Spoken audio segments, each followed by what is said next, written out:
처음으로 외교 무대에 서다 가뭄이 심하게 들었던 해가 있었다.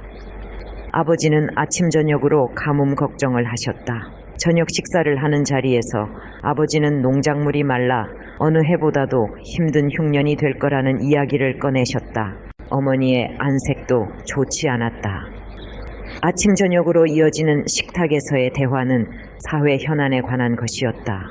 쟁점이 되는 경제, 사회, 국방, 문화 등 다양한 의견을 주고받으셨다. 수출 목표를 달성했다거나 아시안게임에서 우리 선수가 금메달을 획득했을 때처럼 좋은 소식이 들려온 날은 모두들 대화를 나누며 행복해했다. 아버지는 간혹 우리에게 너희가 만약 정부 어느 부처의 장관이라면 어떤 정책을 펼칠 것인지 말해보거라 하는 식의 질문을 하셨다.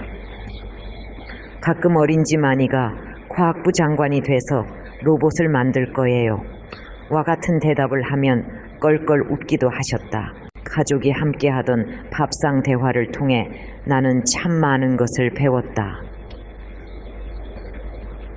자연스레 다양한 분야에 관심을 갖고 고민하고 공부하였다. 그 과정에서 나도 모르는 사이 애국심도 함께 자랐던 것 같다.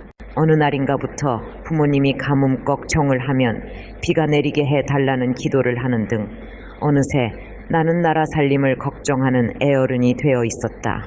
하지만 돌이켜보건대 그 나이에 어울리는 엉뚱한 추억 한두 개쯤 가지고 있었더라면 하는 아쉬움이 남기도 한다. 청와대에는 여러 분야의 전문가들이 많이 방문했는데 가끔 아버지와 그분들의 토론을 들을 때가 있었다. 그럴 때면 아버지는 손님들이 돌아간 뒤 토론 주제에 대해 나의 의견을 묻곤 하셨다. 하루는 진로에 대해 어떤 생각을 가지고 있느냐고 아버지가 물으셨다. 나는 전자공학을 전공하고 싶다고 했다. 아버지가 이유를 물으시기에 청와대를 방문한 한 박사가 조그만 트랜지스터 하나가 20에서 30달러나 하고 007 가방 하나 분량이면 몇만 달러나 한다. 대한민국은 전자산업에 사활을 걸어야 한다. 고 말했던 것을 언급하면서 다음과 같이 말했다. 산업 역군이 되어 나라에 기여하고 싶습니다. 하지만 평소 내가 역사학과에 가기를 희망하던 어머니는 내 말에 무척 놀라신 듯 했다. 그렇게 어려운 공부를 어떻게 하려고? 안타까운 마음에 어머니는 말씀을 잊지 못하셨다. 하지만 아버지는 달랐다. 아마도 아버지는 나를 전문 인력으로 키우리라 오래전부터 마음먹고 계셨던 것 같았다. 그래, 정말 좋은 생각이다. 너라면 얼마든지 해낼 수 있다고 아버지는 믿는다.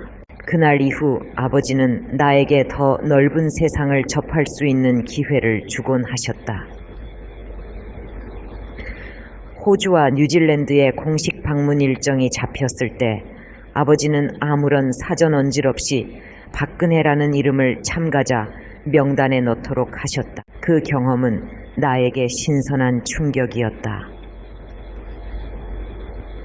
동화 속에나 나올 법한 호주와 뉴질랜드 주택의 모습이 참 인상적이었다.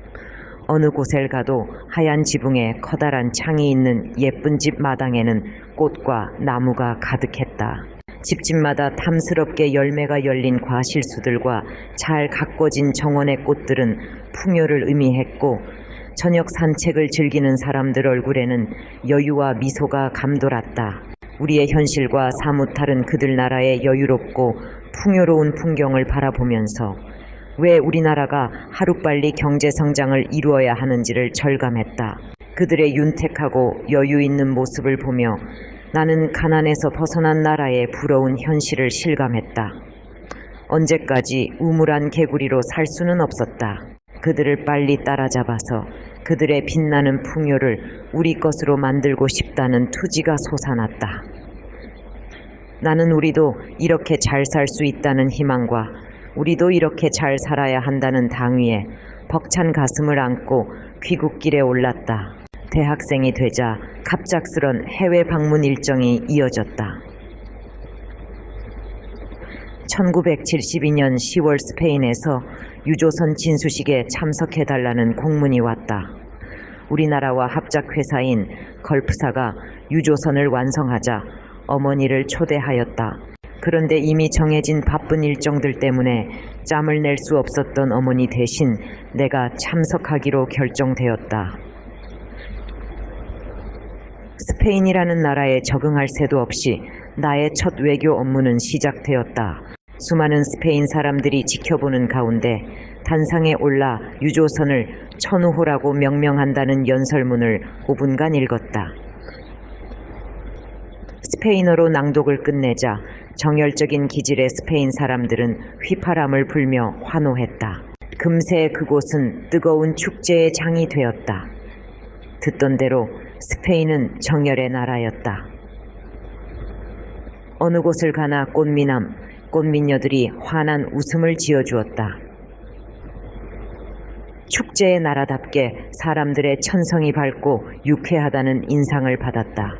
예전부터 나는 스페인에서 열리는 산페르민 축제에 관심이 많았다. 이는 매년 7월 6일 밤플로나 시청 앞 광장에서 산페르민 만세라는 소리와 함께 거대한 폭죽을 터뜨리며 시작하는 스페인의 유명한 축제이다. 나는 해밍웨이의 작품 해는 또다시 떠오른다를 통해 이 축제를 알았다. 해밍웨이가 10년 동안 참가했을 정도로 대단하다는 이 축제에 언젠가 나도 꼭 참가해 스페인의 자유와 열기를 느껴보고 싶다고 말하자 행사 관계자들이 언제든 환영한다며 화답을 했다. 35년 전 가졌던 정열의 산페르민 축제에 대한 나의 꿈은 아직 이루어지지 않았다. 하지만 스페인의 자유와 정열에 대한 갈망이 여전히 내 안에 자리하고 있는지 배낭 하나 짊어지고 세계를 자유롭게 누비는 젊은이들을 보면 지금도 떠나고픈 마음이 들곤 한다. 그 이듬해 하와이에서 거행하는 한국 이민 70주년 경축 행사에 참석해 달라는 초대가 있었다. 이번에도 어머니를 초청하는 자리였지만 어머니는 대신 나를 보내셨다. 하와이 방문은 지난 스페인 방문과는 목적이나 의미가 달랐다. 국가적인 의의를 갖는 것이기 때문에 훨씬 더 큰 책임이 따랐다. 어리고 경험이 부족한 내가 잘 해낼 수 있을지 걱정하는 비서진을 향해 어머니는 단호하게 말씀하셨다. 믿으셔도 됩니다. 그네가 알아서 잘 해낼 테니까요. 지금도 그때를 생각하면 긴장과 기대가 교차하던 당시의 두근거림이 생생하게 되살아난다. 그 행사는 우리 국민을 대표하는 자리였다. 한치의 실수나 빈틈이 허용되지 않는 중요한 행사인 만큼 철저한 사전 준비가 필요했다. 나는 행사에 관련된 자료뿐 아니라 풍습, 경제력, 문화적 차이, 주요 인사, 정치적 쟁점 등에 대해서 공부했다. 의상도 문제였다. 초대받은 행사나 파티를 하나씩 점검하며 그 분위기에 걸맞은 의상을 선별하는 작업에 들어갔다. 옷, 구두, 시계, 핸드백 등 필요한 것이 적지 않았다. 하지만 학생 신분인 내가 모두 새 것으로 구입할 수는 없었다. 그래서 어머니의 의상과 장신구 중 적당한 것을 빌려 착용하기로 결정했다. 물론 어머니도 내 의견에 찬성하셨다. 어머니는 나에게 한 가지 숙제를 내셨다. 우리를 초청한 측에 어떤 선물이 가장 적합할지 찾아보라는 것이다. 나는 한국적이면서도 의미가 있는 선물이 무엇일지 여러 날을 고민하며 선물 목록을 만들어 갔다. 김홍도의 화보집처럼 우리의 문화예술을 알릴 수 있는 것을 위주로 목록을 정리했다. 어머니는 이런 과정을 꼼꼼히 지켜보았지만 모든 결정은 나에게 맡기셨다. 결정에 따른 책임도 스스로 져야 한다는 의미였다. 떠나기 전날 잠이 오지 않아 책을 읽고 있는데 조용히 방문을 열고 어머니가 들어오셨다. 12시가 다 되어가는 늦은 시각이었다.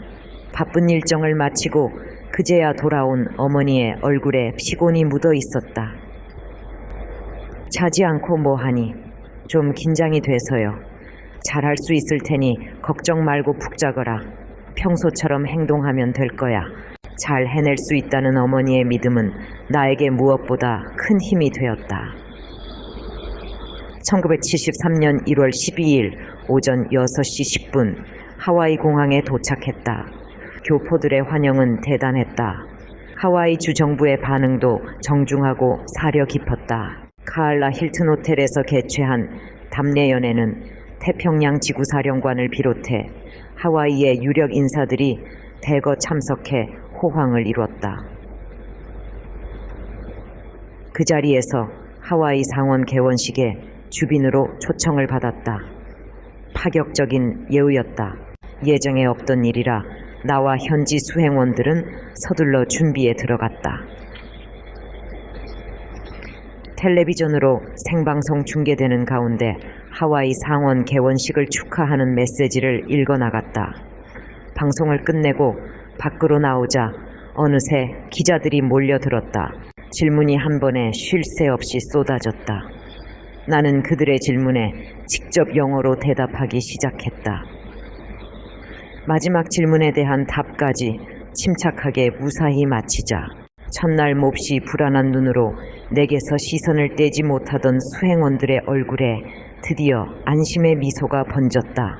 텔레비전을 통해 이 광경을 지켜본 교포들의 반응은 뜨거웠다. 500여 명의 교포들이 모인 자리에 초대받아 나는 일일이 그들과 악수를 나눴다. 내 손을 붙잡고 눈물을 흘리는 교포 1세대들을 보면서 내 마음은 알 수 없는 서글픔으로 뭉클해졌다. 순간 타국에서 교포들이 흘린 피땀과 고생에 보답하는 길은 나라가 부강해지는 일이다 라는 생각이 들었다.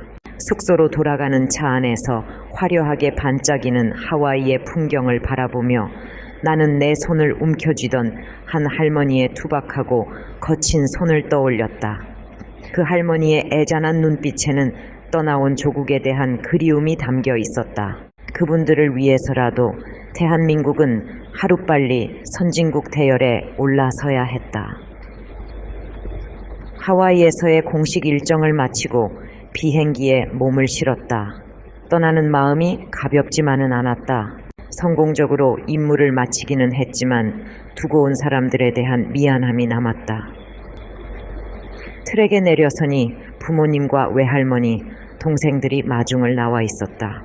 먼저 아버지 앞으로 다가가 인사를 드린 뒤 어머니 앞에 섰는데 갑자기 눈물이 쏟아졌다. 긴장이 풀리면서 내 조국, 내 고향으로 돌아왔다는 안도감이 일었다. 저녁에 부모님께서 이번 일정에 대한 소감을 물으셨다. 무엇이 가장 인상적이더냐? 하와이 박물관에 가서 한국관이 있기에 둘러보았는데 생각보다 볼품이 없었어요. 해외에 우리의 문화유산을 알리는 일이 시급하다는 생각이 들었어요. 그곳까지 이민을 가서 고생하는데 우리나라에 대한 이미지가 좋아지지 않으면 그분들의 위상도 결코 높아지지 않을 거란 생각을 했어요.